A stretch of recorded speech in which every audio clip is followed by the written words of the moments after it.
Rosh Chodesh Mevorach à tous pour ce Chodesh Elul. Et comme je l'avais dit, Bezrat Hashem, on va faire un cours aujourd'hui, avec l'aide du ciel, on va essayer, sur le shofar et les fêtes de Tishri. Mais avant ça, pour comprendre les fêtes de Tishri, il faut aller un peu en arrière. La Torah, elle commence avec les fêtes, avec la fête de Pessah, la fête de Pâques. Pessah, elle l'appelle Chodesh HaAviv, le mois du printemps. On avait déjà expliqué que le mois du printemps, Aviv, ça veut dire Avbi. Aussi, le mois de Av, il est en mois. Et donc, on a une fête du printemps qu'on pourrait appeler donc Av, le commencement, le père, qui contiendra aussi le mois de Av. Comme on avait expliqué, de la même manière qu'il y a des jours de fête, il y a aussi des jours moins festifs. Et il y a une discussion dans la Gemara, et aussi dans le Harizal, et aussi dans le Rashash, et aussi dans le Torah Chacham, qui est assez longue, pour savoir en quel mois Dieu a créé le monde. Est-ce qu'il l'a créé au mois de Nissan, donc au printemps, ou bien est-ce qu'il l'a créé en Tishri, donc après l'été, à la rentrée, septembre-octobre. C'est une longue discussion, chacun amène des preuves dans la Gemara. Le Harizal, lui, ramène une discussion sur autre chose. Il dit finalement, cette discussion, elle est pour savoir est-ce qu'on a créé au départ l'intériorité ou l'extériorité, l'enveloppe ou l'enveloppe, ce qui habille ou bien ce qui est à l'intérieur. Et cette discussion, elle est reprise dans le Rashash assez longuement, elle est reprise dans le Torah Chacham. Et finalement, si on regarde bien la discussion, il n'y a pas vraiment de réponse. Il n'y a pas vraiment de réponse.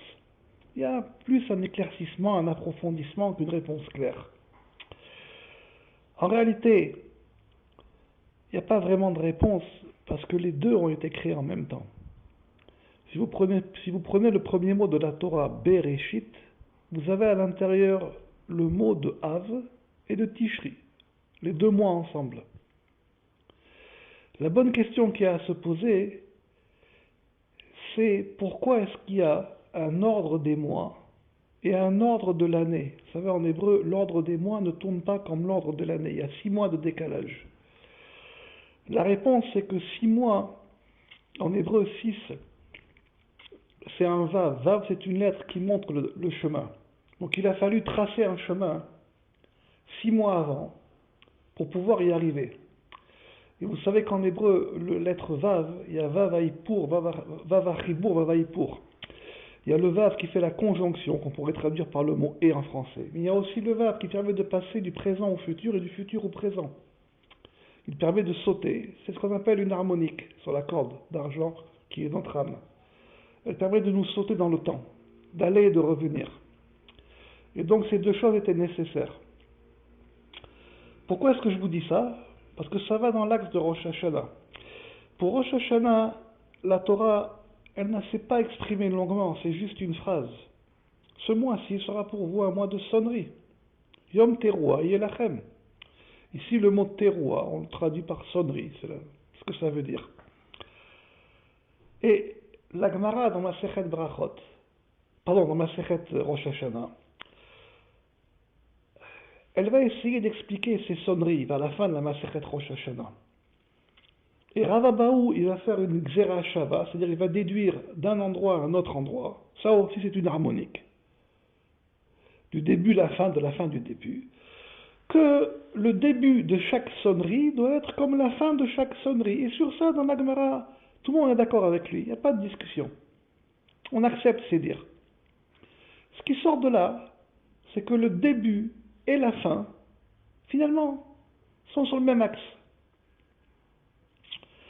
Et en ce qui concerne le son du shofar, il y a 3 types de sonneries. Un son long, un son divisé en 3 sons, et un son divisé en minimum 9 sons.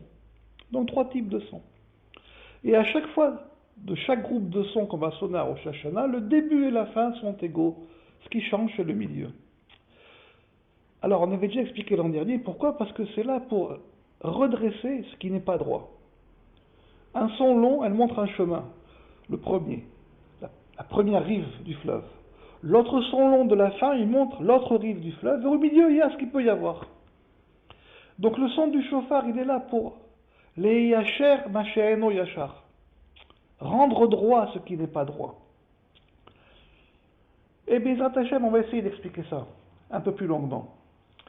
La Torah, elle dit Iye lachem, il sera pour vous. La Gemara, elle fait toute une explication pour le mot Iye, Yud, Ke, Yud, Ke, a pour valeur numérique 10, 5, 10, 5, à savoir 2 fois 15, 30. Et donc, elle combine les sons entre elles pour pouvoir redresser le maximum de choses, et elle arrive au chiffre de 30. Ça s'arrête là dans la Gemara. Pourtant, si on va voir dans le Zohar, si on va voir dans le Harizal, on va voir dans le Rachal, dans Torah Tracham, on va voir que le nombre de sons de sonnerie n'est pas de 30. Elle est de 100 et de 1. Et ça, c'est quelque chose qui date depuis très longtemps. Alors, selon les traditions, selon les minagim, il y a toujours 100 et 1, mais on peut les faire à des endroits différents, parce qu'on a voulu, en réalité, faire rentrer les sons du chauffard dans l'ordre de la prière du matin. Donc on les a mis à différents endroits, mais il y a des minagim différents où ils les mettent à d'autres endroits, mais ça ne change rien. Le compte global est toujours de 100 et 1. Si on creuse un peu, même beaucoup, dans ce que le Harizal a dit, ce que le Rashash a dit, on se rend compte que le son du chauffard, en réalité, ce n'est pas exactement un compte global de 100 plus 1. C'est un compte dans lequel il y a 3 fois 30, plus 10 plus 1. Ça veut dire que quelque part, on remonte. On remonte vers quoi? Et on remonte vers le 1. 90, 3 fois 30, ça correspond à Maï et Malo. 10 de plus, c'est un Yud, c'est la goutte d'eau. Et 1 de plus, c'est la racine de cette goutte d'eau. Et donc, normalement, comme je l'ai expliqué dans le dernier livre, c'est pas possible, c'est complètement impossible pour l'ensemble des hommes de remonter vers le point d'origine, le point de la création. Parce qu'on dit à Rosh Hashanah, Ayom Harat Olam, le jour où le monde a été enfanté. Normalement, ça n'aurait pas été possible. On aurait dû s'arrêter à 30. Mais les Chachamim, ils ont fait en sorte que chacun, ce jour-là, il puisse remonter dans le Yud, dans le point de départ. Ce Yud-là, c'est le point de départ, mais en hébreu, le Yud, dans l'orthographe, dans la grammaire, il décline aussi le futur. Donc c'est à la fois un retour vers notre point de départ à nous, et à la fois un point vers lequel on va aller. Ce point, ce Yud, qui est en même temps notre passé, là d'où on vient, là où on doit faire teshuva pour revenir, donc nous débarrasser des mauvaises actions, des mauvais chemins qu'on aurait pris pendant l'année, pour aller vers un bon chemin. On nous a donné entre Rosh Hashanah et Kippour 10 jours. Pourquoi? C'est comme si on donne, une fois qu'on a créé ce Yud, on lui donne une existence. On va le faire naître. On le rentre dans la terre. Et à Kippour, on va être métaire, on va le purifier. Vous allez me dire, mais pourquoi purifier une chose vers laquelle on est revenu? Ça ne sert à rien. En effet, vu de cette manière-là, ça ne sert à rien. Mais ce n'est pas comme ça qu'il faut voir les choses. Le Yud, on peut le voir comme une semence, une graine qu'on met dans la terre. Un point.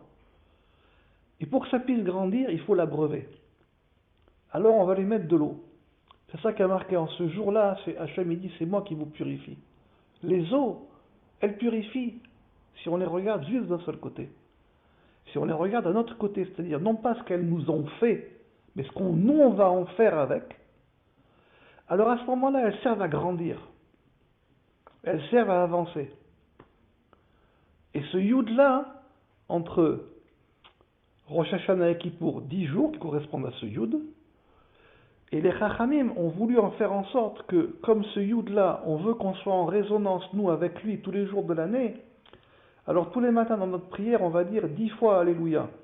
Les 10 Alléluia qu'il y a entre Baruch She'amar et le début des brachot du Shema correspondent à ces 10 jours de Tchouva. C'est la raison pour laquelle pendant ces 10 jours de Tchouva, chaque jour, on va dire une des 10 paroles qui ont été prononcées à la création du monde, plus un Alléluia chaque jour.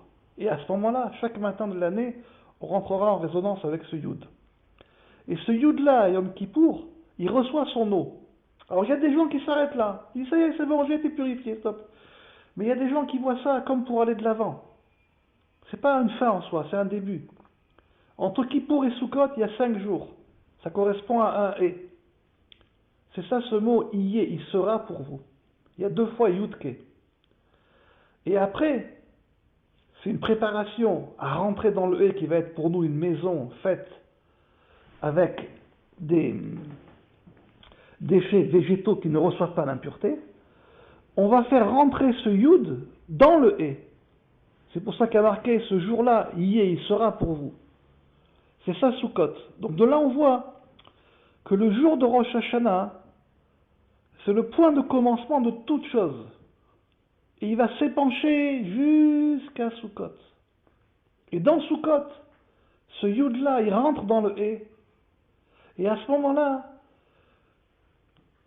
le Zohar nous dit que, et la Mishnah aussi dans Sukkot, que le but de la Soukha, c'est de être né mitzel, de jouir de l'ombre du ciel à travers des végétaux.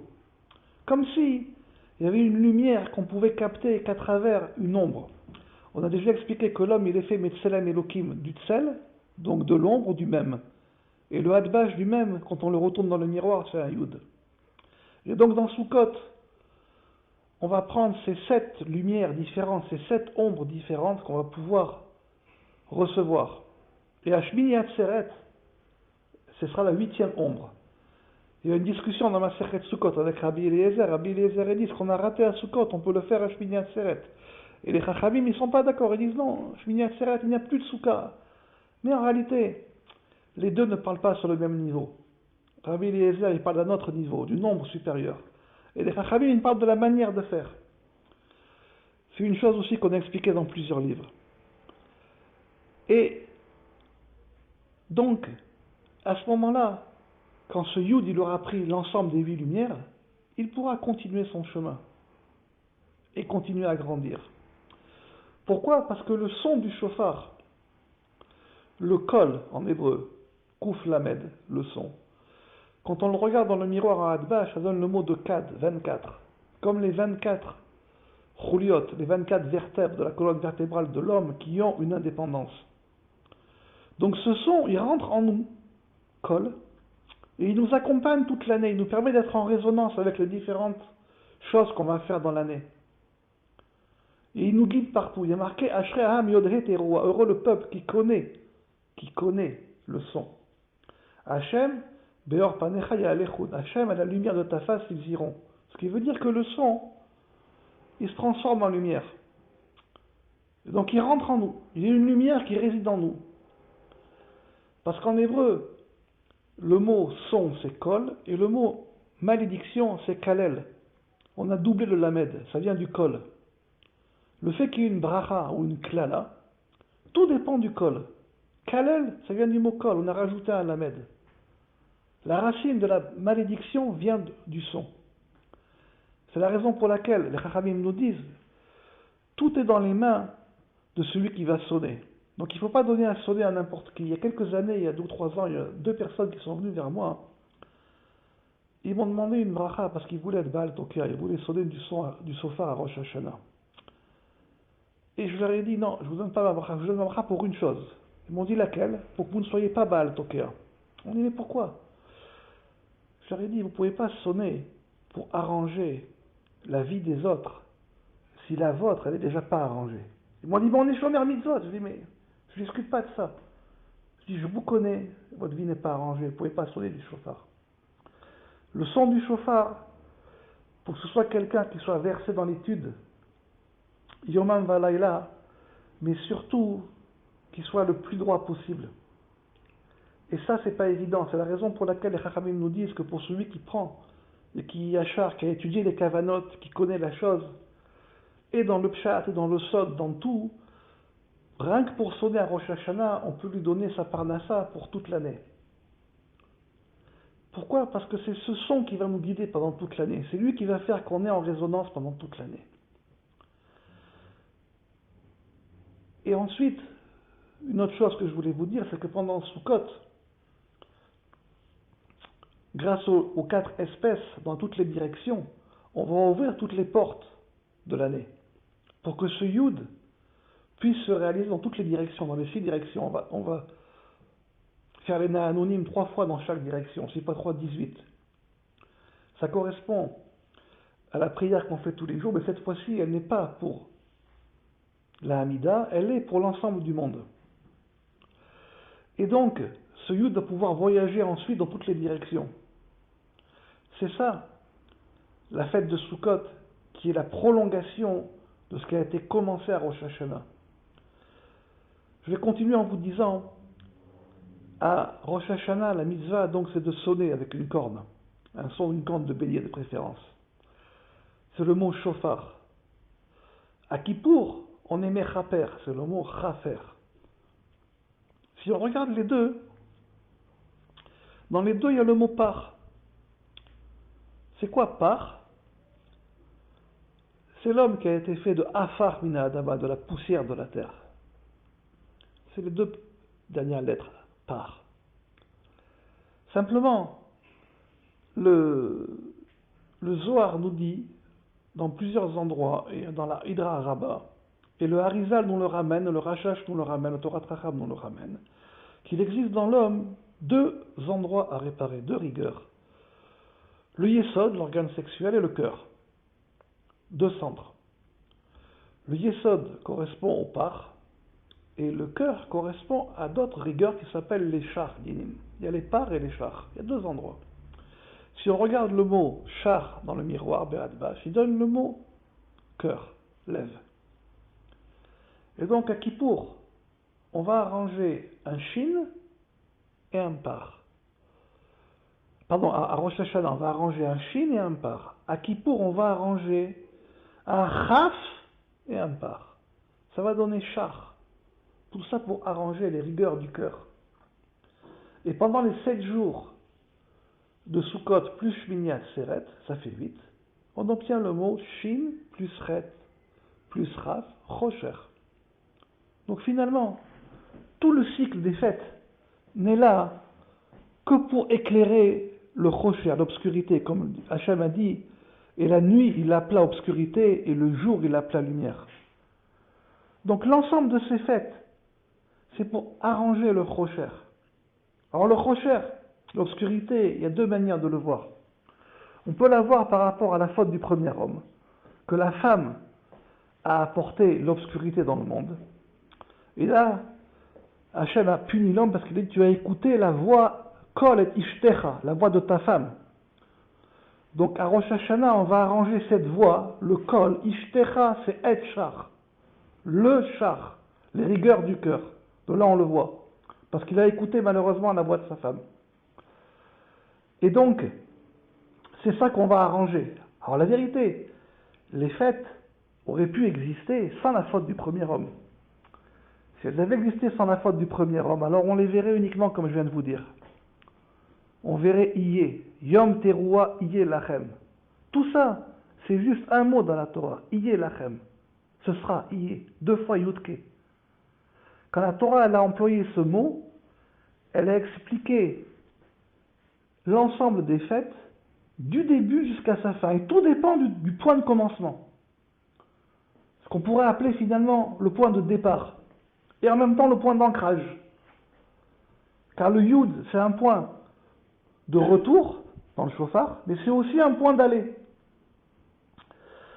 Et comme m'a dit une fois un ami, et j'ai retenu ce qu'il m'a dit, je l'ai écrit dans un livre, puisqu'on dit que tout est écrit, vous savez en hébreu quand on écrit, on commence par faire un point, et ce point c'est un Yud.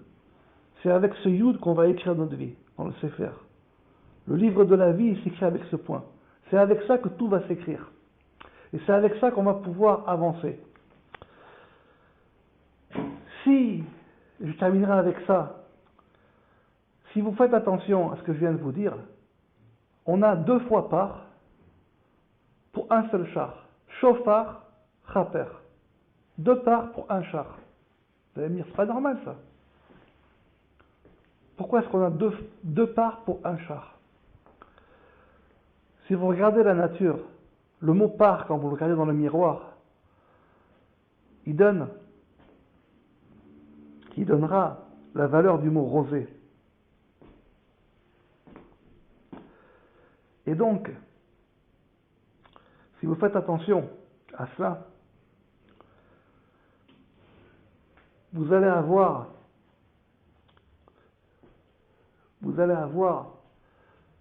dans ce monde, finalement, deux rosées, la rosée du matin et la rosée du soir. Vous allez me dire, mais le mot par, Be'adbash, il n'est pas rosé en réalité. Le P c'est un Vav et le Resh c'est un Gimel, ça fait 9, ça fait tête. Mais le tête, c'est le mouvement qui est entre 1 et 10, c'est ce qu'on appelle le mouvement de la présence divine, qui est entre un point et le Yud. Et c'est ça qui va donner la rosée, c'est la racine de la rosée. Et donc dans ce monde, il y a deux rosées, il y a la rosée du matin et la rosée du soir. Et donc voilà, pour le lèvre, on pourrait le voir comme étant l'homme, le cœur de l'homme, il a besoin de deux rosées pour avancer, rosée du matin et rosée du soir. Donc de la même manière, comme le monde est fait, comme le monde est organisé dans la nature, aussi l'homme il est organisé et aussi les fêtes, elles vont sur cette même ligne. Voilà, c'est un cours un peu dense, je sais, il y a beaucoup de choses, mais je ne peux pas, comme je vous l'ai dit, ce sont des mots qui sont dits en français, mais qui ont été écrits en langue sainte, en hébreu. Et dans ce que je viens de vous dire, il y a beaucoup, beaucoup, beaucoup de livres. Et donc, si vous voulez approfondir, bébé Satachem, venez et on vous donnera les références et vous pourrez les approfondir vous-même. Voilà, Moraï Verabotaï, pour ce qu'est le chauffard, cette eau qu'on ramène vers 10 et vers 1 pour le ramener vers soi, ce point vers lequel on revient et qu'on va donner une existence, qu'on va mettre dans la terre et que Hachem va arroser. Il va envoyer une eau qui va le purifier et qui va lui permettre de pouvoir avancer, de grandir. C'est ça la kapara. Chaper, en Adbash, ça donne le mot rosé, tal. Et c'est ça qui permet de grandir. Et ensuite, ça, il y a 5 jours pour le préparer. Et après, on va le mettre dans la souka qui elle-même est un hé. Et après, on va l'éclairer dans toutes les directions pour qu'il puisse avancer. Tout ça pour éclairer la nuit, pour mettre de la lumière dans le rocher. C'est uniquement ça. Et donc, vous voyez que l'ensemble des fêtes, il est en totale harmonie avec ce qui se passe dans le monde. Comme dans ce monde, il y a la rosée du matin, il y a la rosée du soir et il y a la nuit. Donc c'est une préparation à nous pour pouvoir avancer pour le reste de l'année. Je vous laisse réfléchir sur ça. Si bien évidemment vous avez des questions, vous voulez approfondir, n'hésitez pas à écrire Rosh Chodesh Mevorah à tous. Je reviens vers vous pour une petite chose. Je voulais vous dire, dans tout ce qu'on a dit dans le cours précédent, sur Rosh Hashanah et sur le Shofar, comme vous avez pu le voir, on a, Baruch Hashem, utilisé tout ce qui a été dit, y compris, bien évidemment, on commence avec la Torah écrite, Mishnah et Talmud, Zohar, Arizal, Rashash, Torah Tracham, tout ce qui a été dit, Baruch Hashem. Il faut tirer parti de chaque élément. J'ai écrit aujourd'hui, j'ai regardé les plantes et les animaux. Ils savent tirer parti dans ce monde de chaque élément. Chaque élément, ils savent tirer en parti. Que ce soit le soleil, la pluie, le vent, la terre, les 4 éléments. Eshwar, Ma'im, Afar. Il n'y a pas un élément dont ils ne tirent pas une partie positive pour eux, un avantage pour eux. Ils savent utiliser tous les éléments. J'ai expliqué, je dis c'est la même chose pour l'homme quand il rentre dans la Torah. Il a devant lui le Pardes, Pshat, Remesh, Drash, Sod, les 4 niveaux de la Torah. Il doit savoir en tirer parti par rapport à ce qu'il est pour le meilleur. On ne peut pas prendre un côté et faire comme s'il n'existait pas. Dire cette chose-là, elle n'est pas pour moi, ou bien elle ne me concerne pas. Ça ne fonctionne pas comme ça. Dans ce monde-ci, si vous regardez les éléments, il n'y a pas un élément qui fait, il n'y a pas un élément, une plante ou un animal qui va annuler un élément de la création. Au contraire, il tire parti de tout. Et bien nous, c'est la même chose. On doit être capable de tirer parti de toute chose pour notre bien et pour en créer et construire quelque chose de constructif. C'est un des machalim que j'ai écrit, Baruch Hashem, sur le fait qu'il y a marqué car l'homme c'est arbre des champs. L'arbre il tire parti de tous les éléments. Il ne dit pas il y a un élément qui ne me convient pas. Au contraire, il sait tirer parti de chaque élément. Même quand il neige, quand la neige tombe sur ses feuilles, Ça lui fait une protection contre le froid. Chaque élément, il sait en tirer parti. Eh bien, Israël Hachem, qu'on s'inspire de ça, et que nous aussi dans la Torah, on rentre dans tous les endroits de la Torah. Il n'y a aucun endroit qui, chas shalom, n'est pas pour nous. Il faut tirer parti du meilleur de tous les endroits. Yom Tov. Bonjour à tous et à toutes. Je vous ai envoyé les deux cours sur les Chagim, sur les fêtes de Tishri, et j'ai reçu quelques questions par rapport aux gens qui l'ont reçu. Et une question m'a semblé plus intéressante que les autres. Quelqu'un m'a demandé un éclaircissement sur le fait que pourquoi est-ce qu'à Rosh Hashanah, on remonte et quelque part on retourne en arrière vers notre passé pour créer notre futur. En gros, c'était sa question qu'il m'a demandé, il m'a expliqué, il me demande en quoi c'est lié aux kavanot du chauffard, aux intentions du fait de sonner de la corne du bélier. Et donc, pour pouvoir lui répondre, il y a deux manières minimum de pouvoir répondre à cela. Première manière, ça serait la manière simple d'ouvrir le Harizal, Shara Kavanot, d'ouvrir le Zohar, Parashat Emor, et de lui montrer, et aussi dans la Mishnah et dans la Gemara de Rosh Hashanah, vers la fin, et de lui montrer que, de lui expliquer déjà, et aussi dans le Rashash, elle a oublié, et dans le Torah Tracham, et de lui montrer quels sont les kavanot du chauffard, déjà. Mais ça, c'était pas vraiment sa question. En réalité, on peut utiliser cette voie, et il faut absolument l'utiliser, comme je l'ai expliqué, qu'il faut utiliser tous les moyens possibles pour pouvoir s'en nourrir, et pour pouvoir utiliser tous les éléments. Mais, si vous allez voir toutes ces références, vous allez vous rendre compte que c'est simplement un groupe de 30 qui est multiplié 3 fois, 90. Et dans ce groupe de 30, on monte. Il y a une notion d'élévation. Et après, il y a un groupe de 10, puis 1. Et là, il n'y a plus rien. Ça veut dire que ce retour, il retourne vers quelque chose qui s'appelle d'abord 90, qui s'appelle ensuite 10 sons, puis après un seul son, et ce dernier son, on peut le faire entendre extrêmement long. Et donc, si on prend le temps de réfléchir, et qu'on va voir, et qu'on met ce qui est marqué ailleurs, on se rend compte que cette notion de 90, en hébreu tzadik, c'est la valeur numérique du mot O, maïm. Parce que la Torah, elle est comme de l'eau. Et bien évidemment, on pourrait expliquer que ce son, la voix, elle est aussi sur l'eau. Comme il y a marqué, le souffle de Dieu planait à la surface de l'eau. Et au début de ce pasouk, il y a la notion d'obscurité, rocher. On pourrait aussi expliquer que les 10, c'est la force de 1. En hébreu, 1 c'est un point, c'est un yud. C'est la 10e lettre de l'alphabet, mais il a une force de 1, une force de 10, une force de 100 et aussi une force de 1000. Donc, si on prend toutes ces références et qu'on les ramène, on comprend qu'en réalité, on remonte vers la source de l'eau. On remonte donc vers notre source. On sait aussi que l'homme est construit majoritairement d'eau, pour ceux qui veulent avoir une vision un peu physique des choses. Donc on remonte vers cette source, vers cette graine. Parce qu'il y a marqué que Rosh Hashanah, c'est le jour où le monde a été enfanté. Donc il y a une graine qui est sortie. Aussi une graine, une tipat zara, en hébreu, c'est aussi comme un yud, un point. Mais pour pouvoir répondre d'une autre manière, il faut continuer. On a expliqué que cette graine, on va la mettre dans la terre pendant 10 jours. Le ciel va l'arroser. Et après, grâce à la fête de Sukkot, on va la rentrer dans la Soukha, donc dans le hé. Et grâce au Nahanouim, aux 4 espèces que l'on va agiter 3 fois dans tous les sens,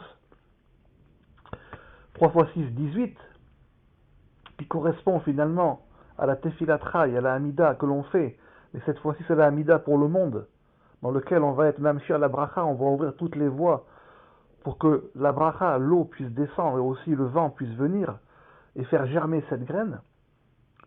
Et ensuite, on arrive au 8e jour, Shmini Atzeret. Il faut savoir que Adam Arishon et sa femme, ils ont été chassés, Vaïgaresh, ils ont été repoussés du Jardin d'Éden samedi soir. Donc samedi soir, c'est en hébreu, il fut soir, il fut matin, c'est dimanche.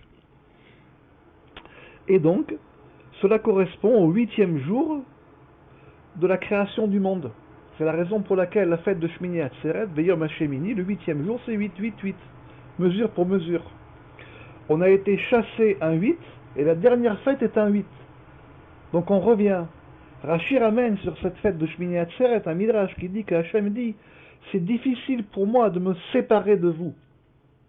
Pourquoi? Parce qu'il s'est séparé d'Adam et de sa femme dans le jardin d'Éden le 8e jour. Et là aussi, mesure pour mesure, on repart le 8e jour. C'est quoi le 8? C'est ce qui est au-delà de la nature, au-delà du 7, on dira. Mais c'est aussi l'ombre de la lettre Samer. En Hadbash, le 8, il devient un 60. 60, c'est la force de 6, c'est la force du chemin. C'est ce chemin qu'on va prendre. Et ce chemin qu'on va prendre après Shmini Atzeret, la prochaine fête, c'est Pessah. Pessah, la Torah, elle nous dit, garde Shomer et Chodesh Ha'aviv. Garde le mois du printemps. Comme s'il fallait absolument que Pessah ne peut exister que s'il y a le mois du printemps. Et le printemps, c'est quoi? Et les Chachamim nous disent que dans Chodesh Ha'aviv, le mois du printemps, on a une mitzvah. Les sages nous demandent de faire une bracha sur des arbres fruitiers qui sont en bourgeon. Eh oui, c'est cette graine qui est devenue, qui a bourgeonné. Voilà pourquoi est-ce qu'on nous demande que ce soit au printemps. Parce que le printemps, c'est là où les arbres bourgeonnent. C'est ce qu'on a mis dans la terre et qui est arrivé à maturation, qui a commencé à bourgeonner. Voilà pourquoi est-ce qu'elle a mitzvah de garder le mois du printemps. Et ensuite, la prochaine fête, c'est la fête des semaines, Shavuot. C'est quoi Shavuot? C'est là où on commençait à apporter les prémices, les bikurim. Et donc, voilà, une fois qu'on a mis cette graine dans la terre, qu'on l'a arrosée, qu'on l'a fait grandir, qu'on lui a donné toutes les directions possibles, pour qu'elle puisse recevoir la bracha de toutes les directions, qu'elle a bourgeonné, et maintenant elle est sortie. Et c'est ça qu'on va amener les prémices. Et à Shavuot, il y a une mitzvah de Lechem Yomaim, Lechem Mishneh. La mitzvah de Shavuot, c'était de faire 2 pains au Beth Amikdash. Alors au cours d'avant, j'ai expliqué qu'il y avait 2 parts pour un char. Il y avait 2 fois la rosée pour un cœur. Si vous associez rosée et rosée, 39 et 39, vous obtiendrez 78, qui correspond au mot pain. Donc, il y a un pain qu'on a reçu min hashamayim, et il y a un pain qu'on doit faire, qu'on doit transformer avec cette bracha qu'on a reçue. Et c'est ça la mitzvah, qu'au Beth Amikdash on faisait 2 pains. Donc voilà, pour répondre à la question qui m'a été posée, on peut répondre uniquement par rapport au kavanot du shofar, mais c'est mieux de répondre par rapport à l'ensemble des fêtes. Donc là, vous avez un cycle de l'ensemble des fêtes qui part du moment où on a fait enfanter cette graine, ce yud, passé et futur, et qui va jusqu'au moment où on va la transformer en 2 pains, parce qu'on a reçu 2 fois la rosée, et donc rosée plus rosée, tal et tal, ça fait pain, et un pain qu'on va transformer nous. C'est ça que la Torah elle dit, amenez-moi 2 pains. Voilà Moral Verabotai, je vous laisse réfléchir sur ça. Je vous rappelle que nous sommes dans le mois des Slichot. En ce qui concerne les Slichot, il faut quand même dire un mot sur les Slichot, que ça ne sert à rien de vous réveiller tous les matins plus tôt pour faire les Slichot. Il y a un principe dans la Torah, Tadir Veshe'eno Tadir, Tadir Kodem. Une chose qui est permanente et une chose qui n'est pas permanente, qui va et vient. La permanente l'emporte. La permanente, c'est Tikkun Chatzot. La tefila qui se fait à la moitié de la nuit, ici à Paris, 1h51 du matin, se fait tous les jours de l'année, et les slichot simplement pendant un moment. Donc, avant de commencer à faire des choses en plus, on va commencer déjà à faire des choses qui seront. Donc déjà, pour ceux qui déjà ont fixé un temps pour l'étude de la Torah, et qui déjà font Tikkun Chatzot, alors ok, eux ils peuvent rajouter les slichot. Mais ces slichot, le Et Ratzon, le moment de grâce pour les faire, ce n'est pas le matin. C'est après Tikkun Chatzot. Car si vous devez le matin vous réveiller plus tôt, c'est pas pour les slichot, c'est pour aller étudier la Torah, Bezrat Hashem. Il faut savoir que l'étude de la Torah est éternelle et que la prière n'est que d'un seul moment. Voilà, Be'atzlacha à tous et Be'ezrat Hashem, un bon Rosh Chodesh Elul. Et je terminerai avec ça. Si vous faites donc attention à ce qui a été dit ici, le son, la voix du chauffard, elle s'est transformée en lumière. Cette lumière, elle nous a éclairés et aussi elle nous a permis d'éclairer toutes les directions. Ensuite, ensuite, cette lumière qui est dans l'homme, elle va permettre de bénir la terre. Et ensuite, ce qui va sortir de la terre, on va l'amener au Beth Amikdash.